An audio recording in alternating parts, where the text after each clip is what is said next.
Hello, this is a guy who likes fanfiction and is too lazy to read, so here is Liege in audio form. Check the description for the links to the author. Chapter 86, Into Alquam 2. She looked at the dark-haired man floating in the tank as a purple energy flows out of the opening on his chest. Shay, she muttered as she kept her sword pointed towards Hestiathides. Wait for a moment, I'll free you from there soon, she said as she turned her eyes on Hestiathides. I'm here to take him back, she said. As if I'll let you, Hestiathides, as she readied her staff. Epimon's core is crucial to us and we will not give it back to you, she said emotionlessly. Then, I'll just have to do it by force, she said as she charged forward Hestiathides. Her aim is not to attack the woman before her but to target the tank containing Shay behind her. Hestiathides immediately shadow flashed in front of her as her staff morphed into a halberd while she swung it towards her. She barely managed to block the weapon as it come down heavily on her sword, making her bend her knees slightly from the force. Hestiathides pushed her back, making her stumble on her feet before she swung her weapon at her. She barely raised her sword to block Hestiathides' attack. She managed to duck as the blade of the halberd slides across the sword of Ceros before she managed to swing towards Hestiathides.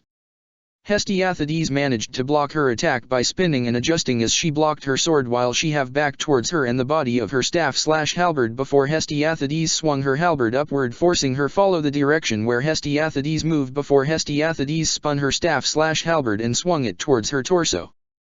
She quickly regained her own balance and she quickly jumped out of the perimeter of the halberd, the top and pointed end of pole barely scratching her. The slight rip have appeared on her dress though. Hestiathides spun the staff/halberd around before she pounded the marble floor. Pillars of crimson fire sprout out of the floor in regular intervals and she have to keep her wits about her as she dodged as the pillars of fires appeared at a random intervals and location. Damn, she muttered as another pillar of fire appeared underneath her, making her jump away from it. Hestiathides appeared above her as she brought the staff/halberd down on her. She barely managed to block it before it hit her and throw her to the marbled floor of Alquam hard. She coughed blood as the breath leaves her body.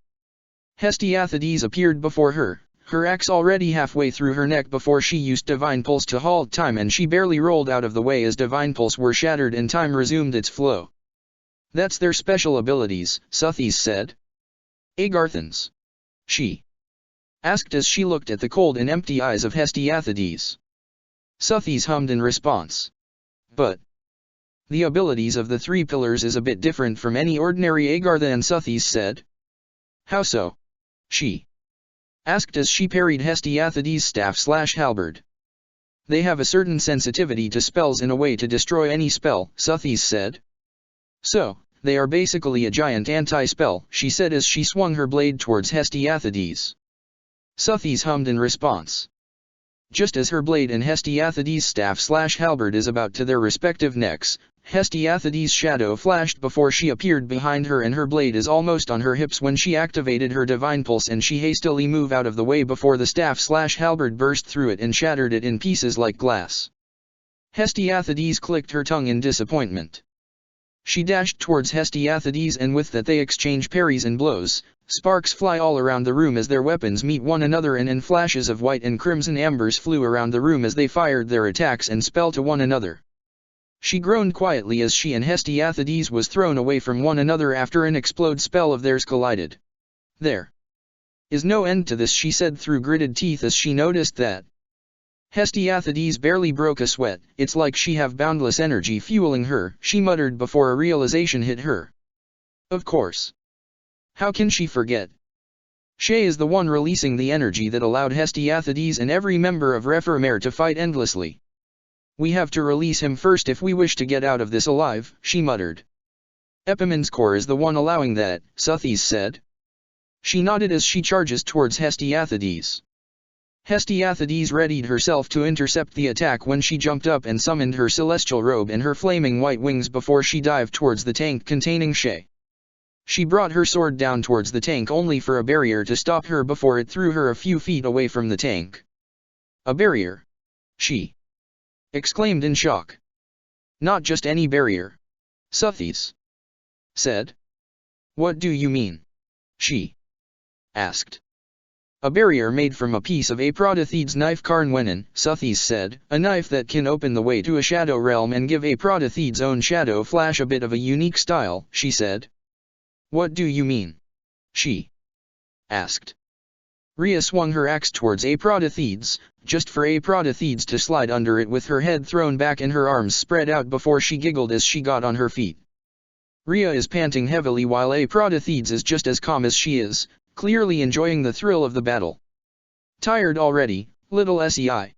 Aphrodite taunted. Rhea can only pant before she charges towards Aphrodite. Aphrodite parried her axe before she slashed at her abdomen only for Rhea to block it with her gauntlet-clad hand before she brought down her axe. Aphrodite looked up. Well, Suthes said as she parried Hestiathedes' attack before delivering a blow of her own before Hestiathedes blocked. Spit it out.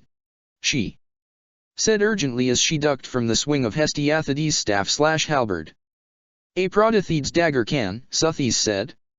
Aphrodite smirked before she moved her head to side to avoid Rhea's axe and kicked her to her shin to use the force of that kick as the leverage to hurl herself away from Rhea. Rhea flinched in pain as Aphrodite rolled onto her feet with a swift movement. Rhea dashed towards Aphrodite and started swinging her axe. Aphrodite ducked under the axe before she aimed a kick towards Rhea's side in which Rhea blocked with her forearm before she swung her axe towards Aphrodite. Aphrodite hit the axe upward with her knife. Sparks fly as the knife made contact with the axe and Rhea's hand was guided upward by the axe as Aphrodite's knife hit it before she immediately moved to jab Rhea's chest. Rhea immediately saw this and brought her gauntlet-clad hand up as she leaned back slightly. Sparks fly can be seen as the sound of metal sliding across metal was heard. Rhea kicked Aphrodite away from her and she swung her axe towards Aphrodite. Aphrodite weaved through Rhea's fast swings of her axe with grace and effort while parrying some that she cannot weave through fast enough. Aphrodite found an opening and kicked Rhea on the side, making Rhea doubled over in pain as she laughed, taunting her to come at her some more. Rhea looked at her and tried to analyze the situation to assess how to deal with this woman. What's the matter, little sei? Aphrodite asked as dark purple aura started to envelope her as her appearance started to change. Come on, Aphrodite said as she readied herself to fight. I won't bite much, she said with a little grin on her beautiful face. Rhea charges towards Aphrodite before swinging her axe in a speed as fast as lightning. Aphrodite smirked as she weaved through the attacks all the while slashing at Rhea, which in turn was skillfully blocked and parried by Rhea as they danced around the dark room as they are locked in a deadly waltz of blades. The two warriors jumped away from one another. One is breathless and the other is standing smugly, barely breaking a sweat, nor was she desperate for air.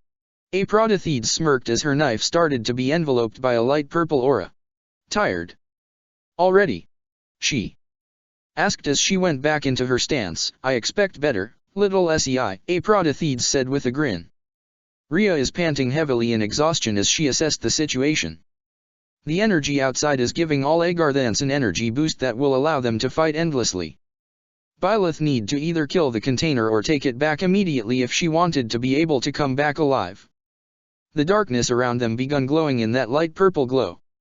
Rhea immediately recognized the glow as Aphrodite opening the portals to the Shadow Realm and gritted her teeth in frustration. She is only a child when the First Great War, or is also known between the Nabateans and Agarthans as the 1,000 Years' War, the time when Epimens made a contract with the god of Agartha, the god of destruction, the contrast to her mother, the goddess of creation. The dark god, Zaris. And this very presence, this very woman standing before her, have slaughtered many of her brethren without hesitation as she released legions after legions of shadows as the more civil and peaceful Nabateans run to the safety of Petra during the 1,000 Years' War. Seems familiar, little sei? Aphrodite asked with a smirk. Does it brings back some fond childhood memories? Aphrodite asked as shadows after shadows appeared behind her. Rhea gritted her teeth as she dashed forward as the legions of shadows swarmed her high and low while she dodged, jumped, parried, sliced, and ducked as they attacked her. Aphrodite came into view as soon as the Shadow Legion dissipated and Rhea barely dodged her attack as Aphrodite's knife whizzed past the crown of her head before she delivers a roundhouse kick which Aphrodite swiftly dodged.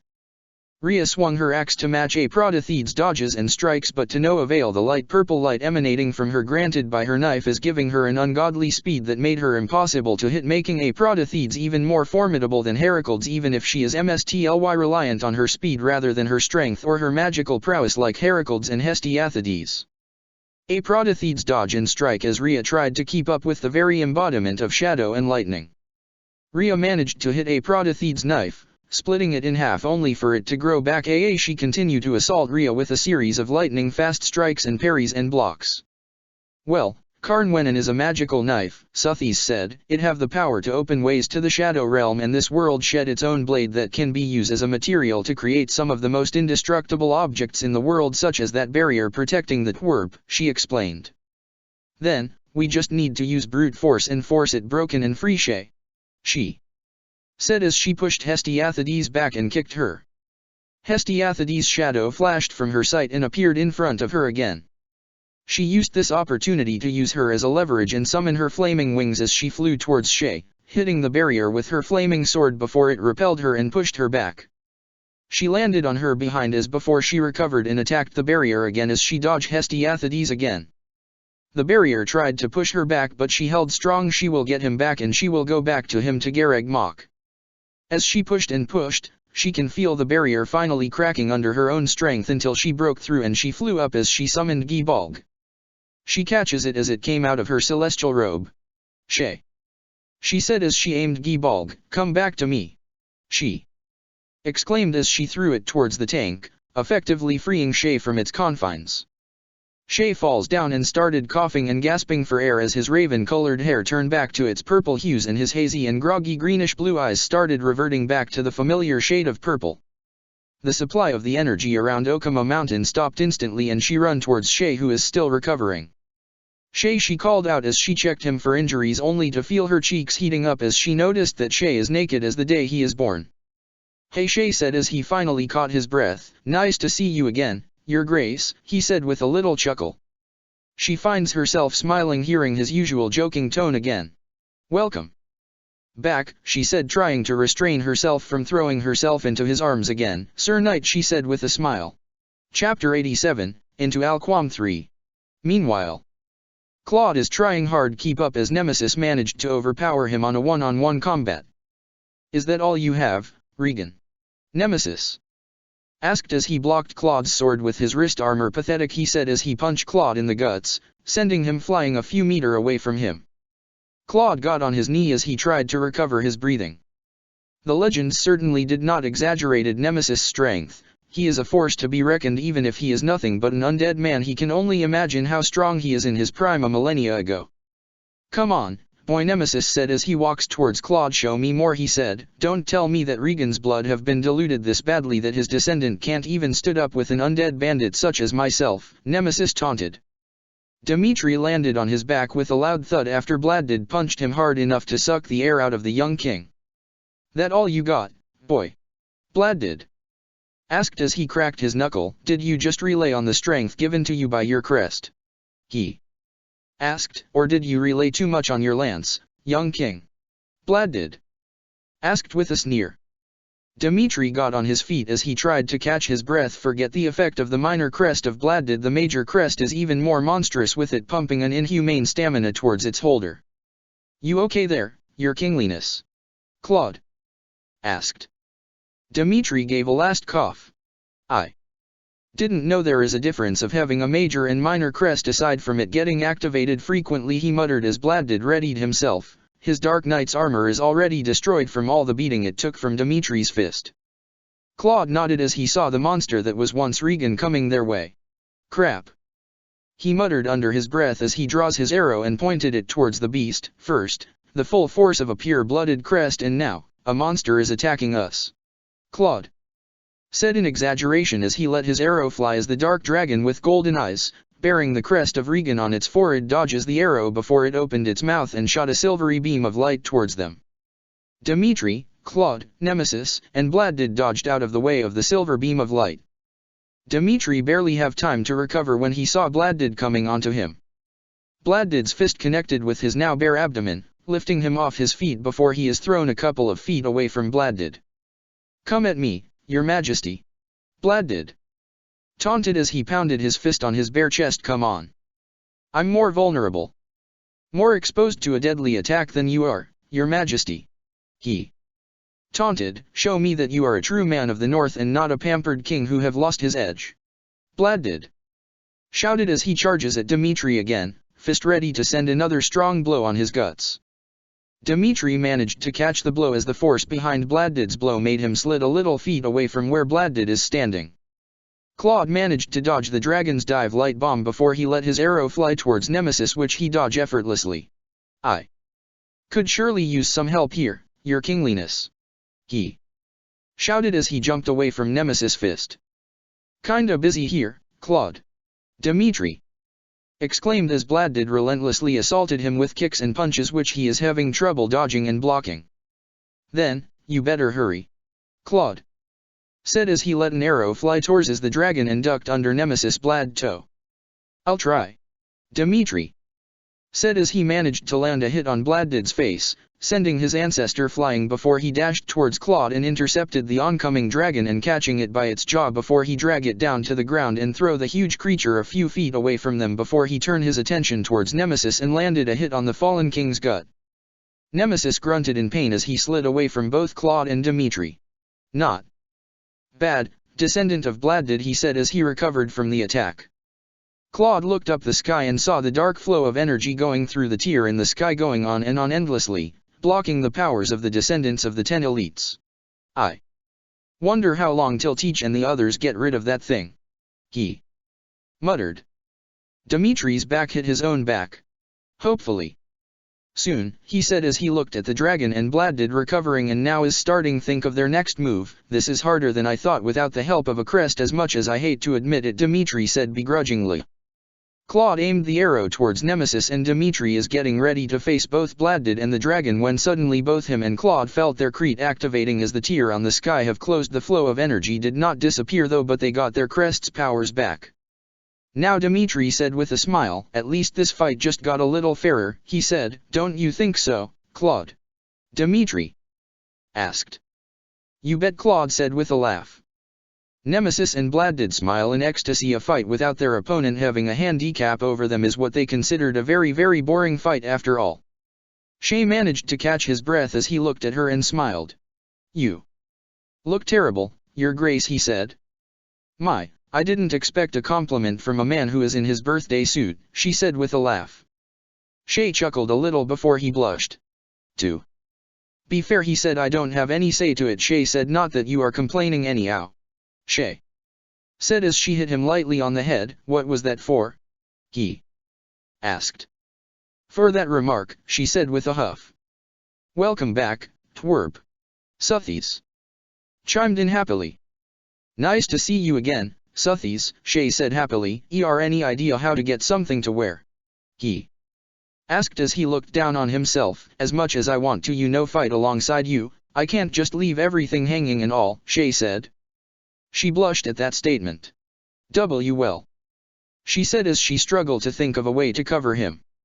"Will anyone tell me what the hell is going Arvel exclaimed. "The last time I was conscious, we are fighting that nutjob, Silas, and now I'm here in Alquam. What the hell happened?"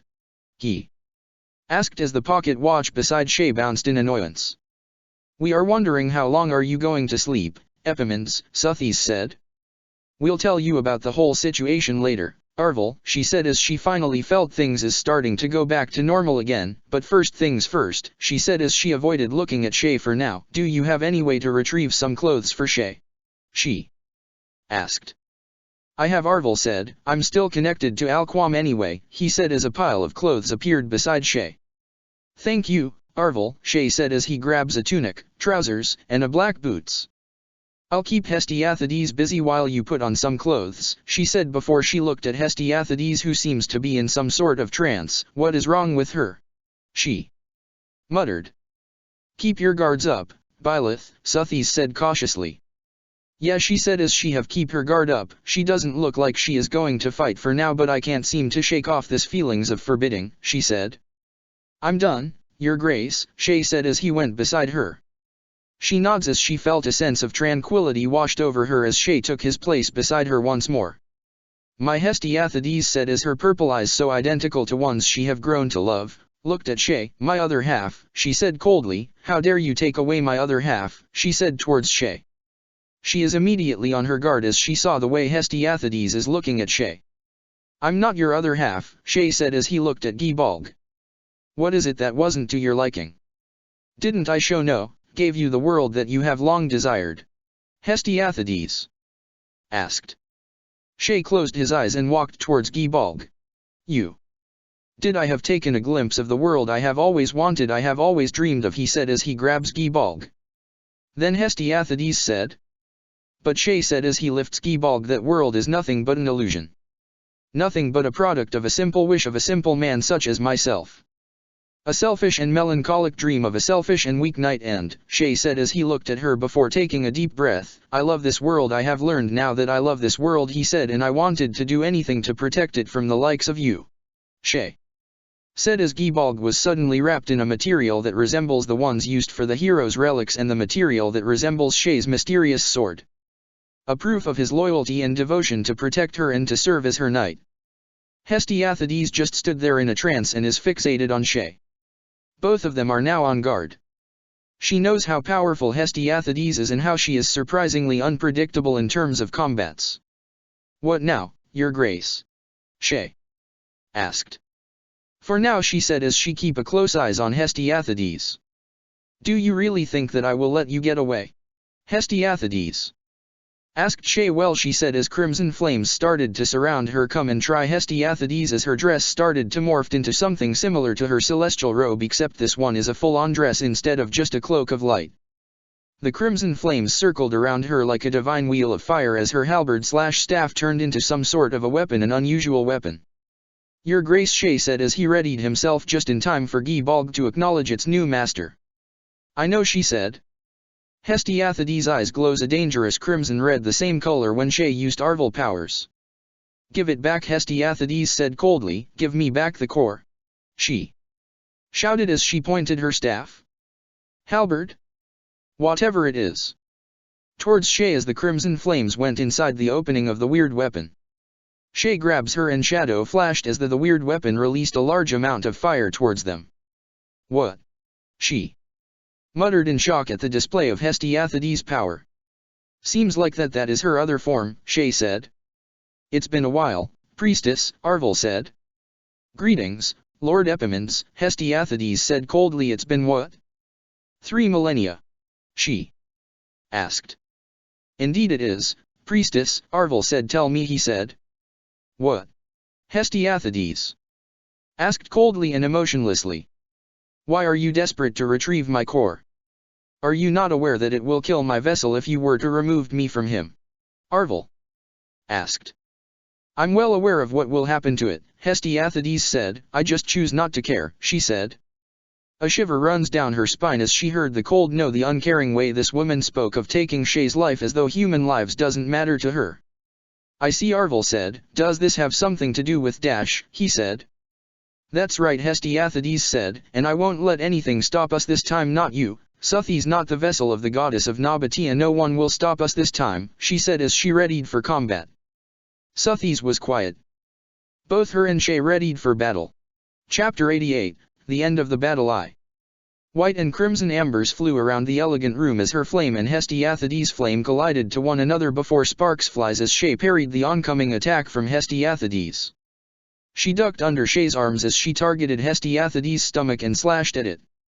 Hestiathades seems surprised at first, but she used Shadow Flash to dodge the attack before she teleported behind them. Hestiathades is already aiming her peculiar weapon towards the two of them and is ready to fire when Shay grabs her. Shay used Shadow Flash and she can see the very fabric of space shifting under Shay's command, and they managed to avoid the stream of crimson flames from Hestiathades.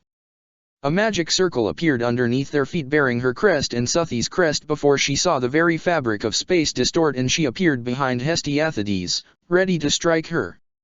Hestiathades managed to move quickly and blocked her sword using the pole of her strange weapon. Shay Shadow flashed in front of Hestiathades with Gibalg at the ready to strike Hestiathades' chest.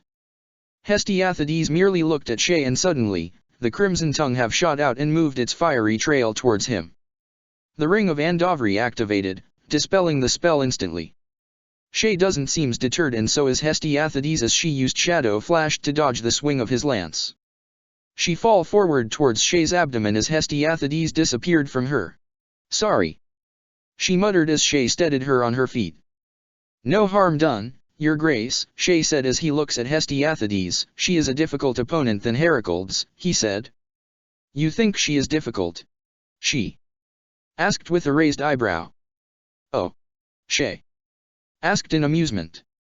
You should have seen a Protothedes, she stated. That woman is even harder than Hestiathades, she said. Shay said, is Lady Rhea fighting her? He asked. Big time. She stated, though she hoped her grandma dearest is alright. Maybe we should hurry and wrap this up and help Lady Rhea, Shay said sheepishly. Here's hoping she wouldn't try and kill me again, he said as he scratched his head. She won't, she said. I think Rhea is starting to warm up to you, Sir Knight, she said. That's good to hear, I think. Shay said, unsure. Anyway, she said as she looked at Hestiathades, we need to find a way to defeat her, she said. Arvel? Shay asked. Yes. Arvel asked. You are her former comrade, right? Shay asked. Yes. Arvel said, unsure where this is going. You must have some sort of knowledge on how to beat it, right? Shay said. She is internally crossing her fingers that Arvel knows how to get past that impenetrable defenses that Hestiathades have. Unfortunately, Arvel said, Zara's made his pillars quite a strong foundation and each one doesn't have any weaknesses unless they grew careless, but even then, it is near impossible to beat them in a fair fight as expected of the most fearsome foes in all of Nabatea and Agartha, he explained. Near but not totally, she said. I admire your optimism, girlie, Arvel said. Well, you said near, she said as she readied her blades, which meant the idea of prodding and experimenting the ways we can beat her is not out of the table yet, she stated. Too true. Suthies chimed in. Well, Shay started, any plan? He asked. Nothing to plan but to hit her with everything we have and hope that one of them managed to find what works, she said.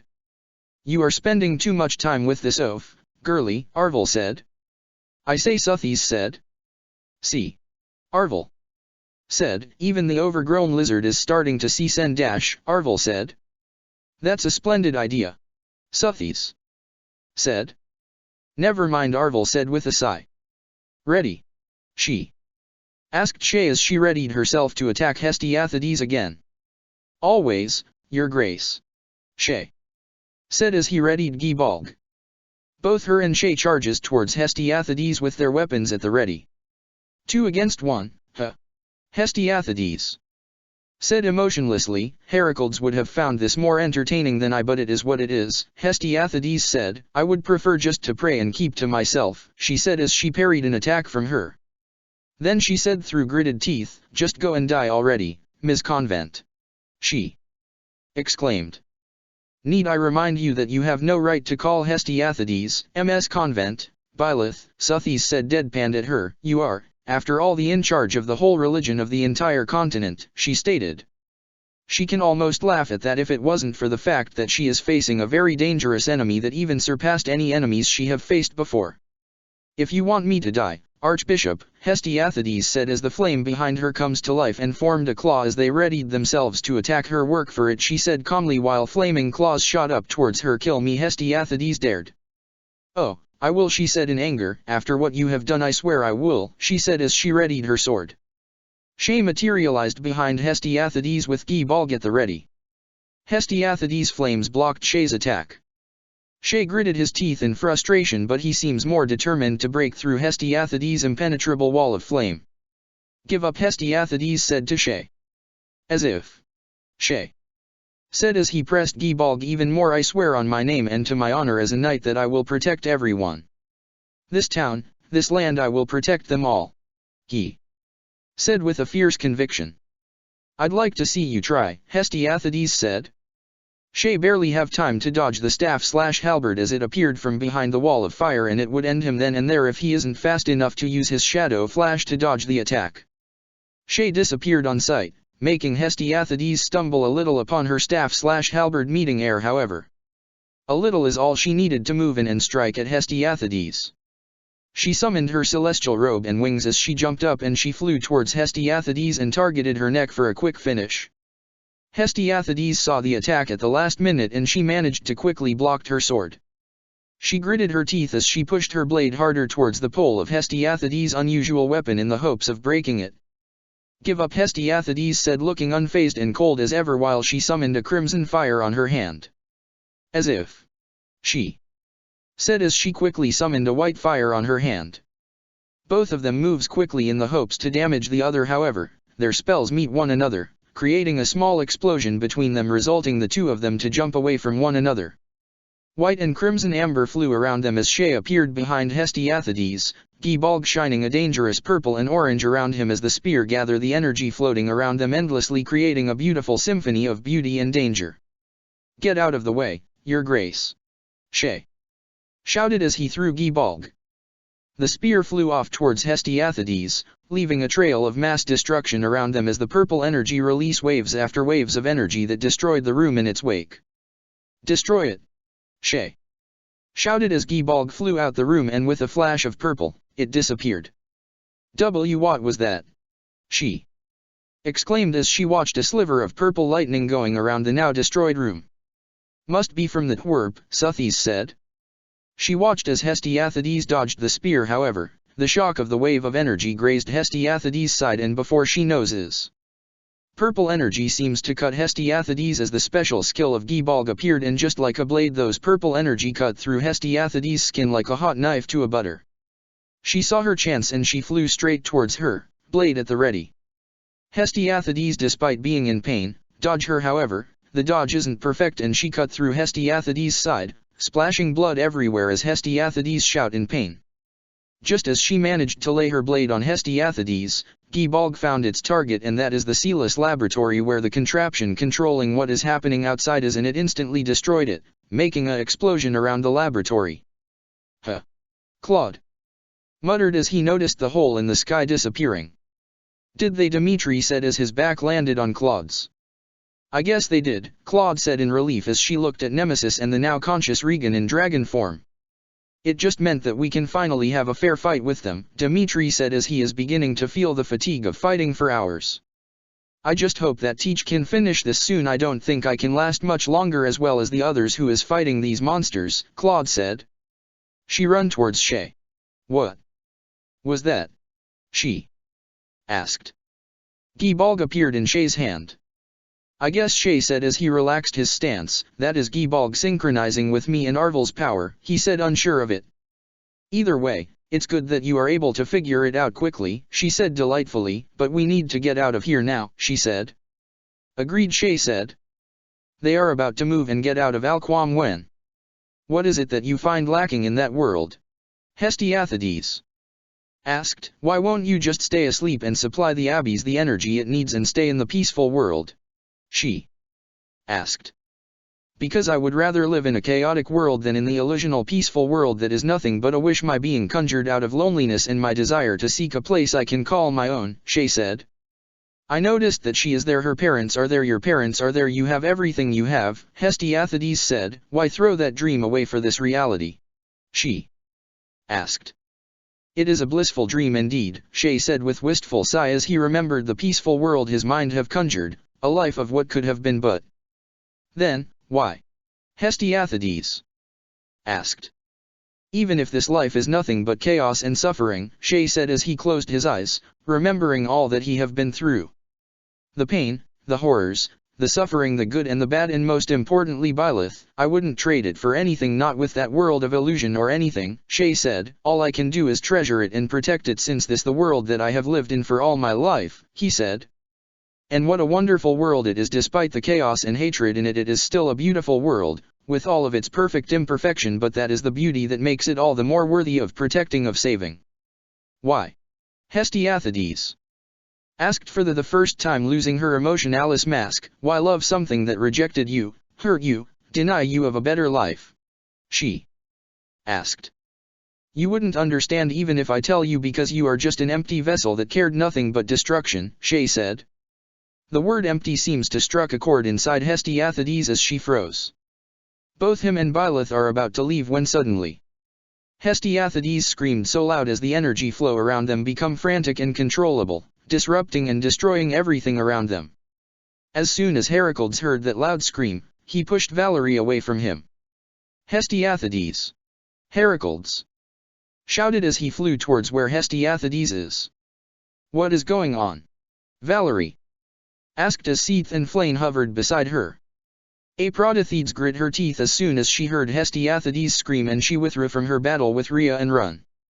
What is going on? Rhea! Muttered as she watched Aphrodite withdraw. What the desh, she muttered as she felt the energy flow outside become more destructive. Byleth! Suthes! Said in panic. I know. She said as both her and Shay run towards the balcony. They saw the energy wreaking havoc around Okama Mountains, splitting the lands in two, destroying Ermid River, and cleaving the mountains in half. This is bad, she muttered as she accessed the destruction. Byleth, Suthes said. I know, she said as she closed her eyes in resolution, but it is the only way, she said. What? Shay asked as he looks at her. I have a spell for preventing this, she said. A spell? Shay asked. Yes, she said with a nod, a spell that will allow the progenitor god, Suthes, to manifest into this world again, she said. Starbreaker, Suthes said in remorse. Huh? Shay asked as he noticed the tone Suthes is using. Arvel is quiet. The spell requires a sacrifice to be able to activate, she said simply. Sacrifice? Shay asked as he felt dread rising inside his chest. Yes, she said, a sacrifice that will allow Suthes to feed off to in order to last in this world, she said, and there is no other sacrifice that will use this other than the vessel or someone Suthes connected to, she said. Then Shay said. Yes, I will die, she said. Shay's eyes widened at that. It wasn't a long time, but we enjoyed our time together with you, Twerp, Suthes said. Shay said. Don't worry about it, she said with an assuring smile. I have known of this spell as soon as Suthes, and I have become like this, and I have since long prepared to use it as soon as I can, she said, but it doesn't make us parting ways easier for both of us, she said. I know, Shay said as he clenched his fist before holding her hand. Shay? She asked. Then, let's go together, Shay said. Huh? She asked in surprise. Didn't I tell you already? Shay asked as he tightened his hold on her hand. Where you go is where I go, he said. She looked into his purple eyes for the last time and holds his hand as she saw the unwavering resolve in them. He is ready to go with her, and Shay never changed his mind at all. Then, let's go, she said as she activated the spell. A huge magic circle appeared around her. The crest of the 10 elites and the 4 saints appeared around the crest of flames in the center. Bestow thy cleansing flames onto the land. Let its fiery tongue purge all those who have sinned. Flames to flames, ashes to ashes, let none remain but the pure and cleansed upon thy land. Byleth chanted as the necklace around her neck glowed white and green, and flames started to cover her. Shay, she said as the flames is covering her, and Shay, I love you, she said with a smile, a last gift towards the man she loves as the spell unleashed and Suthes manifested once more. Rhea is running through the stairs leading to where Byleth, Hestiathades, and Shay are. I have a bad feeling about this, I need to hurry to her, Rhea muttered before she saw her mother's behemoth dragon form appear, and she knows. Starbreaker, no child, Rhea said as she slumped down her knee. Valerie landed in front of her. Are you trying to get yourself killed? She asked as she took Rhea in her arms before Suthes' fire-consumed Alquam. Silas is running towards the emergency exit with a smile. It seems like our work here is done, Silas said with a smirk. On to the next stage of our experiment then. He said as he disappeared from sight. Heracles managed to grab Hestiathades out of the way of Suthes' flame and flew away. I'm empty, it said that I'm empty, Hestiathades muttered. Don't mind what that thing have told you, Heracles said as they begin to disappear. You are you and you are fine the way you are, my precious Hestiathades, Heracles said. Hestiathades gripped his tunic as they disappeared. Aphrodite looked on with a smile on her face before she disappeared from sight, just as Suthes' flames started to consume Alquam and starting to form the body of a titanic dragon. Meanwhile on the battlefield, all stood in awe as they witness a dragon made purely out of white fire and green light appear in the sky. That is, Claude muttered as he saw the dragon. The goddess Dimitri stated as he stood in awe as he saw the goddess for the second time that year. Every man, friends or foes, stood in shock, awe, and fear as the goddess roared to the sky, summoning her legions of fiery and immortal soldiers to purge the enemy before she opened her mouth and breathed a gigantic fireball towards the javelin of lights coming towards them, creating a beautiful and scary show of unholy and holy battle before them. The goddess fiery knights charges into battle as they engaged the enemies, tearing into their ranks as swiftly as they can as the goddess absorbed the energy that is tearing the area around Garag Mach apart. Professor Dimitri muttered as Suthi's serpentine green eyes looked at Nemesis, Bladdid, and Regan before she narrowed her eyes and opened her mouth. A revenge for slaughtering her brethren in Xanadu. Dimitri and Claude hastily went out of the way the dragon before she released a fiery breath that reduced the three into ashes. Suthi's roared as the now one-sided battle continues with the kingdom's army and the Knight of Siros fought alongside the legions of the goddess. Chapter 89, Prologue, an eventful day. Everything is dark around her, but that is to expect since this is the realm of the dead. She expected death to be painful, a suffocating and never-ending slumber as your body waited for the time that will never come, but this is surprisingly peaceful and painless as though she is really asleep. Yle up. What? Wake up. Wake up. What? Byleth, wake up. Shay? Wake up please. Wake up. But. She opened her eyes. The world surrounding her is a blur and it took her some time to have her vision clear, but she can tell that the purple blur hovering over her is Shay, her loyal and frankly speaking, her overprotective and affectionate knight. As the world is getting back into focus, she sat up, still trying to reel in what is happening. Why is she still alive despite using Starbreaker? She is still trying to make sense of the world when she felt Shay wrapping her in his warm embrace. Shay. She muttered a little confused. Thank goodness, oh, thank Suthies, Shay muttered over and over again as he cradled her in his arms. I see that you are unharmed, Byleth, Suthies said as Shay continued to hold her in his arms as though he is afraid that she will disappear if he ever did let her go. She said a little disoriented, but I thought, she muttered. I thought so too, Suthies said. But what happened? She asked as she finally regained her bearings. It seems like the energy that was released by Shay managed to prevent the spell from taking your life, Arvel said, that and my partner in destiny managed to supply you with his own as he clung to you, trying to prevent Starbreaker from ever taking some of your life forces, he said. Shay did? She asked. Shay finally let her out of his arms. That's right, he said. I even managed to hold off the flames from consuming you entirely, Shay said as he took out the ring of Andovri from his neck. I see, she said, so, the ring of Andovri managed to hold off the spell from consuming me and it forced the spell to seek another source instead, she said. That's right, Shay said, I figured that I can prevent the spell from consuming you, and I figured that if the ring of Andovri can repel any spell, then maybe it will work towards a wide-scale and powerful spell such as this, he said. It turns out that you are not as thick-headed as I initially thought, partner, Arvel said. I can't say if it was a compliment or an insult, but thanks, I guess. Shay said, rather confused. Hush now, Epimans, Suthies said. I must say that the twerp did a fine job protecting my great-granddaughter, she said. Shay laughed rather sheepishly. She looked at Shay before she remembered something and looked away from him before she made a move to stand up. Shay looked away from her rather abruptly. What? She asked. Well, Shay said as he pointed to her. She looked down and she noticed that she bare as the day she was born, with only the cloak that Shay managed to grab earlier covering her up. She immediately pulled it closer to her body. How much did you see? She asked. Nothing, Shay said as he turned his back on her. Don't you lie to me, she said. I wasn't lying, Shay said. You looked away, she stated. And Shay asked. Which meant you knew, she said. That doesn't mean that I knew, Shay said. Don't look here now, she said as she pushed his face from looking towards her. But, Your Grace, Shay said. No buts, she hissed as she pushed Shay's head towards the opposite direction. Your Grace, Shay exclaimed. No buts, she said. Their antics was interrupted by the clicking of heels against the ground, making both of them look towards the sound. Rhea. She muttered as she saw the former archbishop.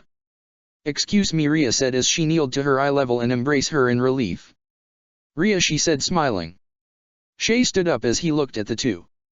Flame let out a sigh of relief as soon as she saw Byleth alive and awake. Byleth gave them all a big scare as soon as Suthies materialized earlier, and they thought that surely Byleth would have died, yet in some kind of miracle and Shay's effort to keep his mistress alive, Byleth made it through and got out of that spell alive. Will you look at that, Valerie said with a small smile on her face. She lives, she said with a smile. Are you leaving again, big sister? Seath asked. He hovered beside Valerie. Valerie let out a chuckle. And missed all the fun? She asked seriously. I turn my eyes away for a few seconds, and when I turn around, I see a demmed battle and Refermer wreaking havoc on the demmed place. Valerie said in exasperation. Guess I'll stay and keep an eye out here for a while longer, she said with a smile as she looked at the Okama Mountains where Gareg Mok Monastery is. Seath and Flame smiled as they saw the smile on Valerie's face.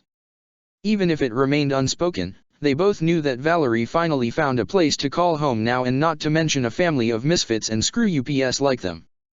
Well, time for me to get back on my boys and have a drink to celebrate, Valerie said cheerfully.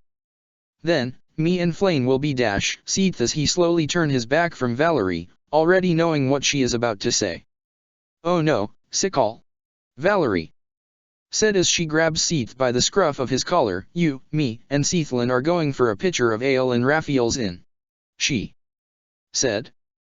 You can't possibly take Flame out to drink. She is a minor, Seath protested. She is already older than any of the people here, Valerie said as she dragged Seath towards the direction of Raphael's inn with Flame following behind. She is old enough to drink, Valerie said as she dragged Seath off. Why don't you ask Rhea instead? Seath exclaimed. She obviously needed to sleep, Valerie said, fighting that blind hag tends to drain someone after all, she said. Meanwhile, Rhea let out a breath of relief upon knowing that she evaded Valerie's invitation to a drinking bout. Goddess only knows what happened after her 100th pitcher of ale. Byleth said. Aren't you going to save Seath? Shay asked. Seath who? Rhea asked. Shay and Byleth thought. Anyway, we should get her grace back to the monastery, Shay said as he made sure that Byleth is tucked and warm under the blanket before he picked her up. Right, Rhea said as she stood up. We better let Manuela take a look on her for injuries, she said solemnly. Byleth is already snuggling onto Shay's chest, settling herself as she finally felt safe within Shay's arms. Yes, Shay said softly as soon as he felt Byleth snuggling closer to his chest as he carried her in his arms. We need to know if she is safe and there is no internal injuries to her after using that spell, he said as he nuzzled the crown of Byleth's head with his nose. Rhea can see that it is worried about Byleth's well-being and safety more than it is concerned with its safety. Byleth stroked Shay's chest as a sign of comfort, her own way of telling him that she is fine and there is no need to worry. Shay hummed in appreciation upon feeling Byleth's warm and small hands upon his chest before he turned to Rhea. I'll take her back to the monastery, he said. Everyone would be worried about her, Shay said. Rhea merely nodded. A purple light started to engulf both Shay and Byleth, and with a flash, both the knight and his archbishop are gone. Take care of her, Rhea said as she allowed herself to smile. Runt, she muttered. She closed her eyes as she let the winds play with her hair.